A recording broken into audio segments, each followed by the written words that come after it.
J'ai du mal à trouver le sommeil en ce moment. J'ai tous ces fragments du passé qui me reviennent en tête.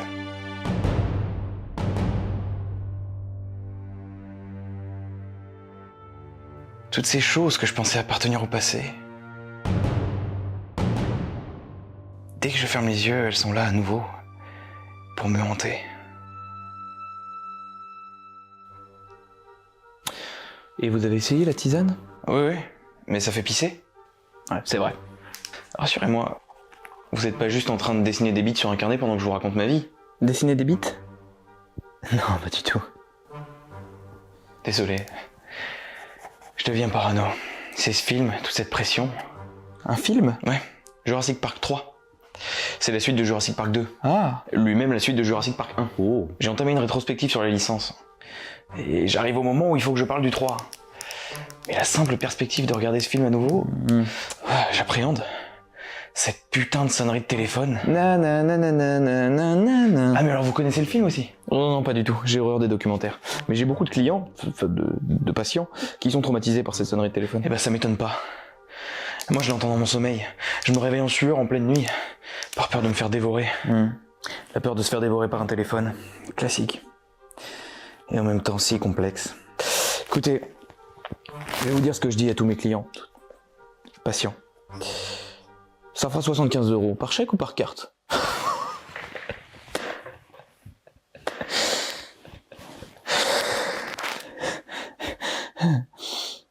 Pardon, humour de psy.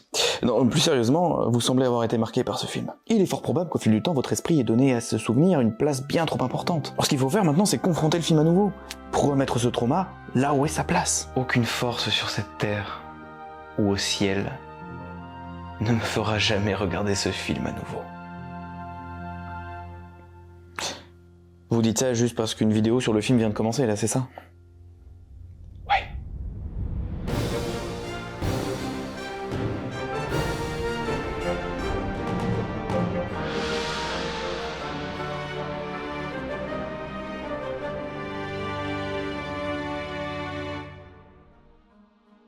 Bonjour à tous et bienvenue dans la pièce du fond pour ce 3e épisode de la rétrospective des dinos, très logiquement dédié à Jurassic Park 3. Jurassic Park 3, c'est un film sorti en 2001, soit la même année que Le Seigneur des Anneaux ou Harry Potter à l'école des sorciers. 2001 étant décidément une bonne année pour les sagas cinématographiques, sauf Jurassic Park. Et il est réalisé par Joe Johnston, ayant auparavant réalisé Chérie, j'ai rétréci les gosses ou encore Jumanji. Et pour ce dernier point, il a le droit à mon respect et un certain bénéfice du doute quant au fait qu'il ne soit pas Steven Spielberg, manifestement. Ce Jurassic Park 3 étant le premier opus de la saga sans Spielberg derrière la caméra, ainsi que le premier Jurassic Park ne se basant pas sur un roman de Crichton, mais plutôt sur un roman de absolument personne. Ici, c'est un scénario original créé pour l'occasion, agrémenté de quelques fonds de tiroir des romans de Crichton qui n'ont pas encore été exploités pour les films précédents. Est-ce que ça donne pas giga envie, là, juste quand je le dis à voix haute comme ça? Comme pour Le Monde Perdu, le film s'ouvre sur Isla Sorna, désormais interdit d'accès. Et ça, je le sais parce que c'est marqué en rouge sur l'écran. Mais sinon, toujours pas de grillage, pas de panneaux et pas de garde-côte. Du coup, du tourisme illégal s'est développé autour de l'île, comme ici où des touristes se payent une excursion en parapente pour voir le fond vert de près. Le bateau s'engouffre dans de la brume et après quelques secousses, il en ressort avec 2-3 modifs.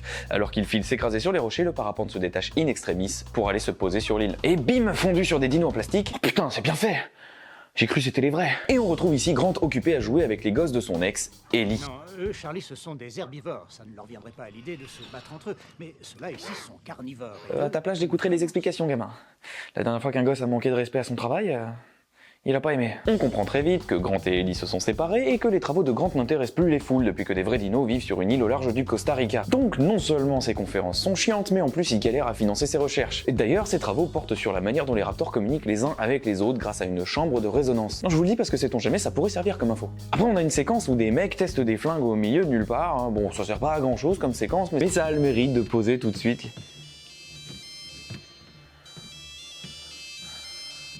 Yudeski? Pardon. PTSD. Retrouvons plutôt Billy, l'apprenti de Grant dans ses recherches, occupé à draguer en caressant des cailloux et à imprimer une chambre de résonance de Raptor en 3D. Et on met cette information droit dans l'inventaire. Entre alors en scène les Kirby, un couple blindé qui souhaite inviter Grant à boire un verre. Alors en général, un couple pété de thunes qui veut vous payer un verre, ça finit en échangisme. Mais là, non. Amateur de voyage et d'expériences hors du commun, Le couple Kirby souhaite s'offrir une expédition sur l'île d'Isla Sorna et veut Grant comme guide. Alors Grant est touché, mais la dernière fois il a failli y rester, il a vécu assez de traumatisme pour remplir plusieurs vies, alors évidemment il dit non, et les Kirby lui proposent énormément de thunes. Alors évidemment il dit oui. Et voilà que tout le monde est dans l'avion, direction Isla Sorna. Et même Billy est venu, avec son sac porte-bonheur. Putain mais lui aussi il va nous faire chier avec son sac porte-bonheur.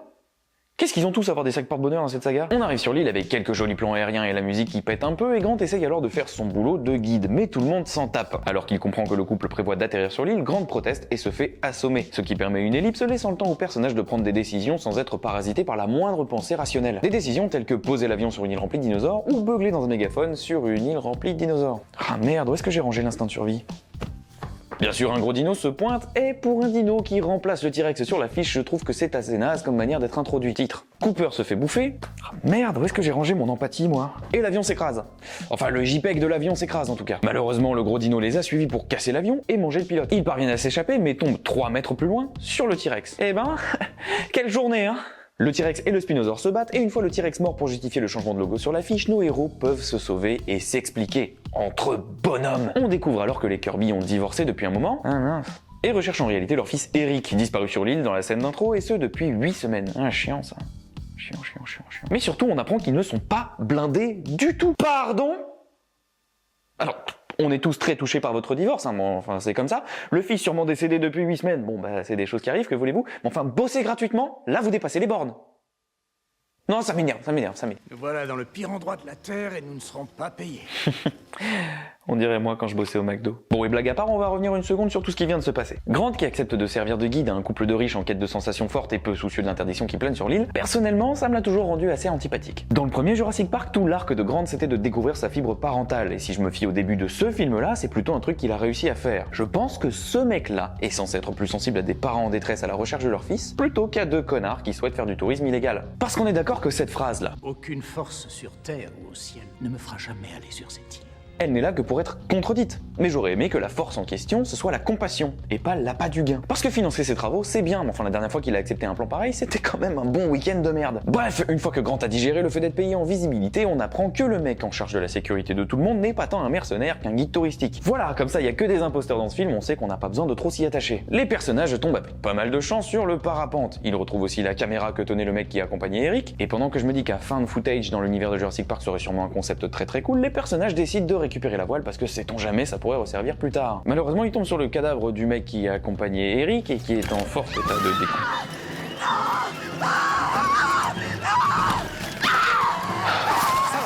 Je le tiens. Calme-toi. Madame Kirby, je vous en prie. Madame Kirby. Par la suite, les personnages découvrent des œufs de raptor, genre beaucoup d'œufs de raptor, et ils ont l'air de plaire à Billy ces œufs de raptor. Et ensuite, et parce qu'ils ont beaucoup de chance dans leur déplacement, ils trouvent un bâtiment et décident de s'y rendre. Ils visitent alors une ancienne chambre de naissance de dinosaures, ce qui a plutôt de la gueule comme décor, et tombent nez à nez avec un jumpscare en forme de raptor. Ils sont alors pris en chasse par le prédateur qui, une fois coincé, appelle à l'aide. Oui, car figurez-vous qu'ils ont une chambre de résonance qui leur permet de communiquer les uns avec les autres. Le guide touristique se fait péter par un raptor, Grant se fait encercler, mais il est sauvé in extremis par Eric qui, surprise, a survécu pendant 8 semaines seul sur l'île. Ou alors évidemment c'est pas super étonnant dans une licence estampillée Spielberg de faire survivre le gosse, ils vont pas juste tomber sur le cadavre du gamin en décomposition en mode ah bah ouais, mais 8 semaines aussi, 8 semaines, bah ouais. C'est de l'urine de T-Rex, n'est-ce pas? Comment tu as eu ça? Vous aimeriez pas le savoir. Ah bah si, carrément qu'on veut savoir. C'est clairement là-dessus qu'il fallait faire le film. La nuit tombe, Grant dort dans l'abri avec Eric et les Kirby évoquent le bon vieux temps de leur mariage. Arrêtez d'essayer d'être attachant. Ça marche pas. Le lendemain, Grant et Eric remarquent une embarcation susceptible de leur faire gagner la côte pour être secourus. Eric entend ensuite la sonnerie du téléphone de son père et ils se retrouvent tous réunis. Sauf que le téléphone, c'est pas son père qui l'a, mais c'était le pilote, qui est actuellement digéré par le Spinosaure arrivé là en catimini. Bonsoir, alors je veux pas déranger, mais j'ai faim. Prenant la fuite, les personnages s'engouffrent dans une fente, semant ainsi le dinosaure. Ouf. Maintenant, ils peuvent sereinement profiter de leur retrouver. Attention! Le dino pète la clôture, mais ne parvient pas à enfoncer la porte derrière laquelle nos personnages se réfugient. J'ai dépensé sans compter pour certains trucs. Billy devient insistant pour récupérer son sac non révélant alors qu'il a volé des œufs de raptor, supposant qu'ils valent une fortune et qu'ils permettraient de financer les travaux de Grant. Il se fait alors engueuler par Alan qui résume en une ligne un des principaux messages de la saga. Les pires choses imaginables ont souvent été faites avec les meilleures intentions. Arrive ensuite la séquence de la volière, qui était une de mes préférées à l'époque, déjà pour les dinos qu'elle met en scène, et aussi pour les effets de tension permis par la brume et les décors. Donc l'idée ici, c'est de traverser une passerelle moyennement solide et d'y aller chacun son tour. Et au passage, Madame Kirby se permet une nouvelle intervention absolument inutile. Je vais te laisser seule juste 1 minute, d'accord? Ensuite tu vas passer juste après moi, hein?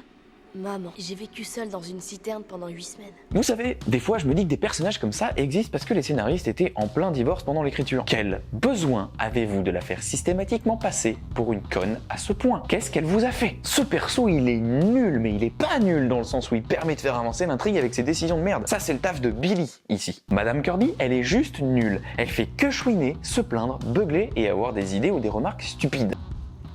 Et encore une fois, c'est un personnage de fiction, donc c'est pas un reproche envers le perso en soi ou même l'actrice, mais envers les gens qui ont pensé judicieux de l'écrire tel quel. Franchement, tu l'enlèves du scénario, rien ne change. Enfin si elle est pas là avec son putain de mégaphone, le Spinosaure attaque pas au début, et donc on a peut-être plus de survivants et un avion en bon état. Donc en fait, autant pour moi, c'est vraiment un personnage moteur du récit. My bad.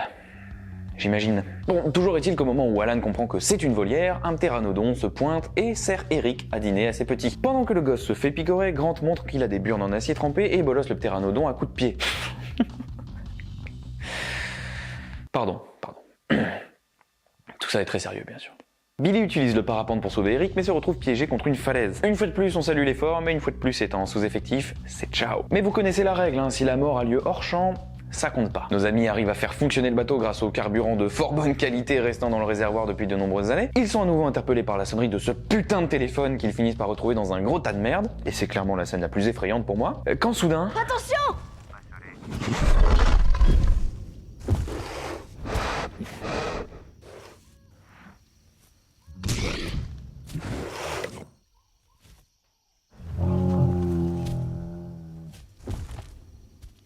Ah bah non. Le Spinosaure se pointe une fois de plus et ça doit être la scène finale vu qu'il pleut. Grant, qui galère sa chagate à récupérer le téléphone satellite, finit par contacter Ellie pour qu'elle envoie des secours. Le bateau est détruit, ce qui répand son carburant dans l'eau, permettant à Alan de littéralement mettre le feu au lac avec une fusée de détresse pour faire fuir le dino. Ah oui, et au passage, il y a Monsieur Kirby qui monte sur une grue pour attirer l'attention du dino et qui tombe, ce qui donne une scène d'émotion complètement pétée, qui ne se donne même pas la peine de nous faire croire qu'il lui est vraiment arrivé quelque chose. Et alors qu'on pensait tous avoir eu affaire à la scène finale, les Raptors reviennent une dernière fois pour chercher leurs œufs. Les personnages leur rendent donc par l'intermédiaire de Madame Kirby. Voilà, comme ça on pourra pas dire qu'elle a servi à rien. Grant tente alors un truc avec l'ocarina imprimé en 3D. Non, demandez de l'aide. Oui bah t'es mignon toi, j'ai pas trop eu le temps de réviser dans l'avion, figure-toi. Alors... à l'aide, c'est quoi, ça c'est en mi bémol ça? Mais au final, ce qui fait fuir les Raptors, ce ne sera ni l'ocarina, ni un autre dinosaure, mais bien le bruit des hélicos qui viennent secourir tout le monde. Et on remercie Ellie. Dans l'hélico, on retrouve Billy, qui a survécu. Et visiblement, Grant en a autant rien à foutre que nous. Et le film se termine avec de magnifiques plans de ptéranodons qui prennent leur envol vers un autre endroit où faire leur nid. Et tout est bien. Qui finit bien. Non. Bah non, c'est pas une happy ending ça. C'est catastrophique. Enfin, ça l'était déjà à la fin du 2, hein, quand on découvrait des dinosaures volants qui s'en prenaient apparemment aux pêcheurs qui s'approchent un peu trop de l'île, mais là c'est encore un niveau au-dessus. Ils se barrent, potentiellement vers une zone habitée. Ils vont vous niquer vos mères. Tout est bien qui finit bien. Bon. Faire un troisième Jurassic Park, c'est une évidence quand on voit le succès des deux premiers. En revanche, c'est exposer ce troisième film à une inévitable comparaison avec les opus précédents. Et aussi prendre le risque de se heurter aux attentes des fans, parce qu'on ne bénéficie plus de l'effet de surprise. Réaliser un troisième Jurassic Park, donc, ça nécessite beaucoup de soins et d'attention. Et bien sûr, à la manière dont je le dis, vous pouvez deviner que ça a merdé. En fait, ce troisième Jurassic Park, il a été mis en chantier très rapidement après la sortie du Monde Perdu. Et la date de sortie sera très rapidement fixée. Voilà, donc on n'a pas de film, mais on sait quand il sort. Vous savez, la charrue, les bœufs, tout ça, quoi. De plus, Spielberg ne prévoit pas de reprendre la réalisation. Ici, c'est Joe Johnston qui passe derrière la caméra. Si c'est un réalisateur avec une carrière dont il n'a pas à rougir, il a quand même la lourde tâche de succéder à Spielberg, ce qui, en soi, et pour une saga pareille, peut être un cadeau empoisonné. Ah, moi je vous le dis tout de suite, on me l'aurait proposé, j'y serais pas allé. Déjà parce que j'ai pas le temps, après parce qu'ils m'ont pas proposé, sans doute parce que je suis pas réalisateur. Ici, la réalisation de Johnston, elle est ni incroyable, ni scandaleuse. Elle fait le boulot, arrivant presque parfois à se rapprocher de ce qu'aurait pu proposer Spielberg pour créer de la tension. En réalité, la réalisation ici, elle est plutôt honnête. compte tenu de ce qu'il y a à filmer. Parce que le vrai souci du film, c'est son scénario. Et là aussi, l'habituel scénariste David Koepp laisse sa place, et en même temps, c'est logique, il s'est fait manger dans Jurassic Park 2, et ce ne seront pas moins de 9 scénaristes qui se succéderont sur le projet pour écrire une histoire originale, puisque ce Jurassic Park 3, comme je l'ai dit, est le premier qui ne se base pas sur un roman de Crichton, qui a lui aussi quitté le projet pour des différents artistiques. Un scénario original donc, qui, comme je le disais, ne pioche dans les romans que quelques restes ici et là qui n'ont pas encore été exploités dans les 2 premiers films. Le scénario sera donc remanié à de multiples reprises jusque dans les derniers instants, puisqu'il n'était toujours pas achevé lorsque le tournage a commencé, étant alors rédigé au fil de l'eau. Est-ce que vous avez déjà essayé de rouler en voiture de nuit, bourré, les yeux bandés et avec l'interdiction de passer en dessous des 130 km/h? Car oui, les studios comptant beaucoup sur le film pour briller à l'été 2001, ils ont refusé d'en reculer la date de sortie. Alors on tourne. Malgré les multiples remaniements du scénario, le fait qu'il ne soit pas fini, que tout le monde ne soit pas d'accord, malgré les accidents de tournage qui blessent les cascadeurs ou qui détruisent du matériel, on tourne. Les acteurs participent aussi à l'écriture de leurs personnages tant la proposition de base qu'ils auraient faite est fade. D'ailleurs, plusieurs d'entre eux décrivent le tournage de Jurassic Park 3 comme une expérience désagréable et un projet auquel ils regrettent presque d'être associés. Et il faut dire que même avec ça, les personnages sont vraiment pas incroyables. Même si je suis content de retrouver Grant, ici c'est un personnage assez plat, rendu assez antipathique lorsqu'il met ses principes et son vécu de côté au profit d'un chèque bien gras. Le couple Kirby n'est pas beaucoup plus attachant et même si c'est normal qu'on n'ait pas beaucoup d'empathie pour eux au début, on peut pas dire que ça s'arrange au fur et à mesure de l'histoire. Billy remplit ici le capital décision de merde permettant au scénario d'avancer, et encore une fois, si c'est un rôle assez nécessaire, ici c'est loin d'être subtil et c'est surtout assez symptomatique de tous les personnages du film. Ils se limitent à leur fonction dans le récit, et ils incarnent donc très peu de choses, si ce n'est des clichés. Et c'est dommage venant d'une saga qui nous avait habitués à des personnages crédibles, écrits tout en finesse et très attachants. Ici on peut oublier tout ça, les personnages principaux ne sont jamais attachants, et sont complétés par quelques personnages secondaires qu'on n'a jamais envie de découvrir tant on sait qu'ils seront morts très bientôt. Regarder Jurassic Park 3, c'est donc regarder des personnages dont on se fout complètement aller de scène d'action en scène d'action sans que cela ne raconte grand chose. Car là où les films précédents tenaient un propos et soulevaient d'intéressantes thématiques, Jurassic Park 3 raconte une simple histoire de sauvetage, sans s'encombrer de sous-texte ou de second sens de lecture. Il ne pose aucune question, aucun regard, il n'interroge son spectateur sur rien du tout. Il se contente de trimballer ses personnages de péripétie